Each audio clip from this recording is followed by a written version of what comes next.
আজকে আমরা একটা নির্দিষ্ট লেখা নিয়ে কথা বলবো। শিরোনামটা বেশ ইন্টারেস্টিং। তারুণ্যে বিবাহ এক আদর্শ দৃষ্টান্ত। এই লেখাটার কিছু অংশ নিয়েই আমাদের আজকের আলোচনা। হ্যাঁ, লেখাটা মূলত ব্রাহ্মণবাড়িয়ার একটা ঘটনাকে কেন্দ্র করে লেখা। হুম এক কিশোরের বিয়ে। হুম নাম নূর মোহাম্মদ। আচ্ছা। বয়স ১৭, মাদ্রাসায় পড়ে। হুম তার বাবা মা বেশ আয়োজন করেই বিয়েটা দিয়েছেন সম্প্রতি। ১৭ বছর বয়স। হ্যাঁ, আর লেখাটা বলছে এটা নাকি তাদের মানে অনেক দিনের পরিকল্পনা ছিল। আগে থেকেই ঠিক করা। হ্যাঁ, আচ্ছা, তো আমাদের আজকের উদ্দেশ্য হলো এই লেখাটা একটু খুঁটিয়ে দেখা। মানে কেন এই বয়সে বিয়ের আয়োজন করা হলো, বাবা মায়ের ঠিক কী ভাবনা ছিল এর পেছনে। আর লেখক নিজে কিভাবে দেখছেন বিষয়টা সেটাও জরুরি। ঠিক। আর আমরা কিন্তু এখানে একদম পরিষ্কার করে বলতে চাই যে আমরা শুধু লেখাটাতে যা বলা আছে সেটাই তুলে ধরছি।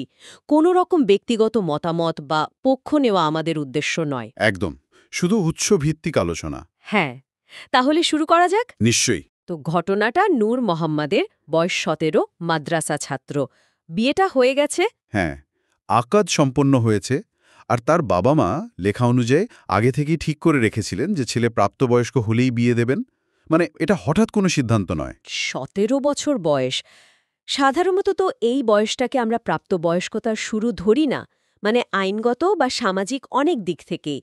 লেখাটিতে কি বলা হয়েছে, কেন তারা এই ১৭ বছরকেই বেছে নিলেন, বা কেন এত আগে থেকে পরিকল্পনা?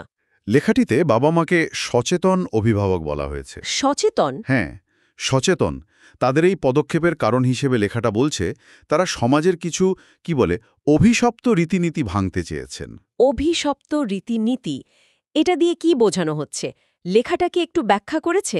সরাসরি তালিকা দেয়নি হয়তো, কিন্তু লেখার সুরটা পড়লে মনে হয় প্রচলিত যে দেরিতে বিয়ে করার চল বা ধরুন বিয়ের বিপুল খরচ, এই ধরনের বিষয়গুলোকে ইঙ্গিত করা হচ্ছে। আচ্ছা, বোঝা গেল। তাহলে এই রীতিনীতি ভেঙে তারা কি করতে চাইছেন? তারা এর বিপরীতে ইসলামের রীতিকে গুরুত্ব দিতে চেয়েছেন। তাদের বিশ্বাস, মানে লেখা অনুযায়ী তাদের বিশ্বাসটা হলো এখনকার সময়টা হচ্ছে ফিতনার যুগ। ফিতনার যুগ, এই শব্দটা তো বেশ ভারী। এর মানে কি দাঁড়াচ্ছে এই কনটেক্সটে? হ্যাঁ, লেখাটাতে এরও একটা ব্যাখ্যা আছে। মানে এমন একটা সময় যখন পাপ বা অনৈতিক কাজের প্রলোভন নাকি খুব বেশি থাকে চারপাশে। হুম তো বাবা মায়ের চিন্তাটা ছিল যে ছেলে প্রাপ্তবয়স্ক হওয়ার সাথে সাথেই, মানে যত তাড়াতাড়ি সম্ভব, তাকে একটা হালাল সম্পর্কে যদি জড়িয়ে দেওয়া যায়। হালাল সম্পর্ক মানে বৈবাহিক সম্পর্ক? হ্যাঁ, ধর্মসম্মত বিয়ে। তাহলে সে এই ফিতনা বা পাপের প্রলোভন থেকে বেঁচে থাকতে পারবে। লেখাটিতে এটাই তাদের মূল দাফে বা মোটিভেশন হিসেবে দেখানো হয়েছে। ইন্টারেস্টিং। মানে সন্তানকে ধর্মীয় দৃষ্টিকোণ থেকে সুরক্ষিত রাখাটাই ছিল তাদের প্রধান উদ্দেশ্য। আচ্ছা, এই পুরো বিষয়টাকে, মানে এই বাবা মায়ের সিদ্ধান্ত, তাদের যুক্তি, এই সব কিছুকে উৎসটির লেখক কিভাবে দেখছেন? তার কি মত? লেখক খুবই ইতিবাচকভাবে দেখছেন। মানে শুধু ইতিবাচক না, রীতিমতো উচ্ছ্বসিত প্রশংসা করেছেন। তাই নাকি? হ্যাঁ, তিনি সরাসরি লিখেছেন, স্যালিউট জানাই এই মা বাবাকে। ও, বেশ জোরালো সমর্থন তাহলে। শুধু সমর্থন না, তিনি আরও আগে বাড়িয়ে বলেছেন যে তার আকাঙ্ক্ষা হল প্রত্যেক পরিবারেই যেন এমন বাবা মা থাকেন। আচ্ছা। তার মতে সমাজে বিয়ে বিষয়টা আরও সহজ হওয়া উচিত। আর এই যে অভিশপ্ত রীতিনীতির কথা বলা হলো, যেগুলো বিয়েকে কঠিন করে তোলে, সেগুলো দূর হওয়া দরকার। হুম, তিনি তাহলে সামাজিক পরিবর্তনেরও একটা আশা প্রকাশ করছেন। একদম। আর নবদম্পতির জন্য অনেক দোয়া, শুভকামনাও জানিয়েছেন। লেখাটা পড়লে পরিষ্কার বোঝা যায় লেখক এটাকে শুধু একটা বিচ্ছিন্ন ঘটনা হিসেবে দেখছেন না মোটেও। তাহলে কি তিনি এটাকে একটা মডেল বা উদাহরণ হিসেবে তুলে ধরতে চাইছেন? ঠিক তাই। শিরোনামটাই তো বলছে এক আদর্শ দৃষ্টান্ত। হ্যাঁ, ঠিক। মানে লেখক মনে করছেন যে এটা অন্যদের জন্যও অনুসরণ করার মতো একটা ভালো উদাহরণ। তার লেখার ভঙ্গি, প্রশংসার ধরন পুরোটাই সেদিকেই ইঙ্গিত করে। তিনি চাইছেন যেন অন্যরাও এভাবে ভাবে বা বিষয়টাকে গুরুত্ব দেয়। বেশ, তাহলে পুরো বিষয়টা যদি আমরা একটু গুছিয়ে বলি আজকের আলোচনার শেষে। হ্যাঁ, বলা যায়।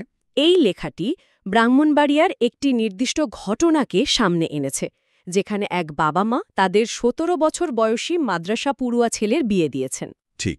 লেখা অনুযায়ী এর পেছনে মূল কারণ ছিল ধর্মীয় বিশ্বাস আর তাদের ভাষায় ফিতনার যুগের প্রভাব থেকে সন্তানকে রক্ষা করার চিন্তা। হ্যাঁ, এবং প্রচলিত কিছু সামাজিক রীতিকে তারা চ্যালেঞ্জ করতে চেয়েছেন। আর লেখক নিজে এই পদক্ষেপকে শুধু সমর্থনই করেননি, বরং এটাকে একটা অনুকরণীয় আদর্শ দৃষ্টান্ত হিসেবে তুলে ধরেছেন। তিনি সমাজে বিয়ে সহজ করার পক্ষেও বলেছেন। একদম। পুরো লেখা জুড়েই এই খুব ইতিবাচক আর প্রশংসা সুরটা স্পষ্ট। এই আলোচনা থেকে একটা জিনিস হয়তো ভাবনার খোরাক যোগায়, কি সেটা? যে কিভাবে কখনো কখনো গভীর ব্যক্তিগত বা ধর্মীয় বিশ্বাসগুলো সমাজের যে প্রচলিত ধারণা, ধরুন বয়স নিয়ে ধারণা বা অন্যান্য সামাজিক রীতিনীতি, সেগুলোর সাথে একটা ভিন্ন পথে চলে বা সেগুলোকে প্রশ্নবিদ্ধ করে তোলে। ঠিক, যেমনটা আমরা এই উৎসটাতে দেখলাম, এটা আমাদের সেই ভিন্ন ধারার একটা চিন্তার সঙ্গে পরিচয় করিয়ে দেয়। প্রচলিত ধারণার বাইরে গিয়েও যে কিছু ভাবা যায় বা করা যায়, অন্তত এই উৎসের দৃষ্টিকোণ থেকে। একদম। এই ভাবনাটা নিয়েই না হয় আজকের মতো শেষ করি। হ্যাঁ, সেটাই ভালো।